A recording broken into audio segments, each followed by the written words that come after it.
On their way to the moon, the astronauts of Apollo 17 captured this rare image of the full Earth, centered on Africa, birthplace of humanity.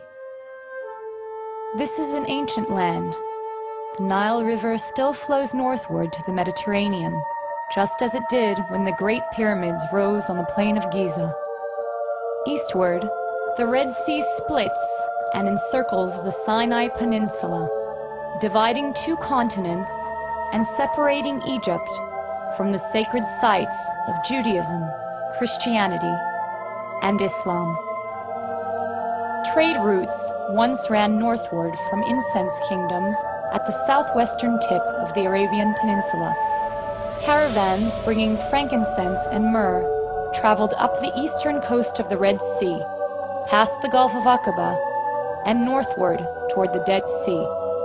Great leaders such as King David, King Herod, Jesus, and John the Baptist walked the paths of the Dead Sea.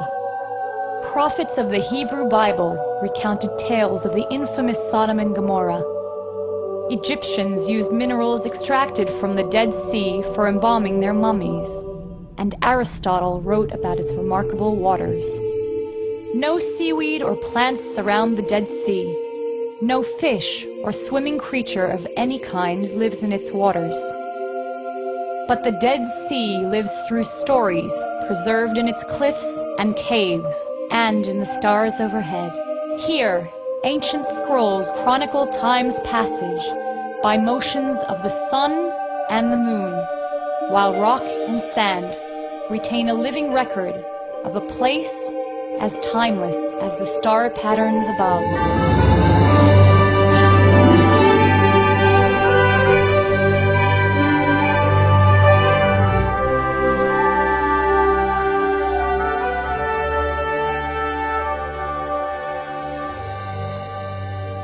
The Dead Sea is the lowest point in a rift valley extending northward from the Red Sea to Syria.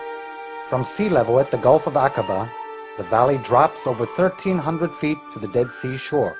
Mountain ranges border the valley on both sides, challenging caravans bringing the wealth of the East to the markets of Europe.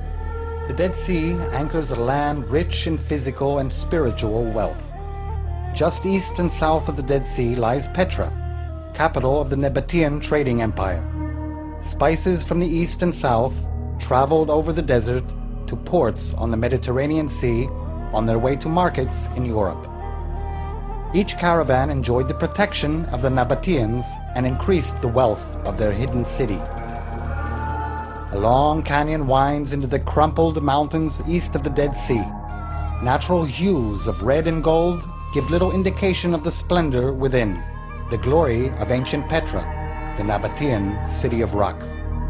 Facades of rock mark the doorways of tombs that once looked down on a thriving city.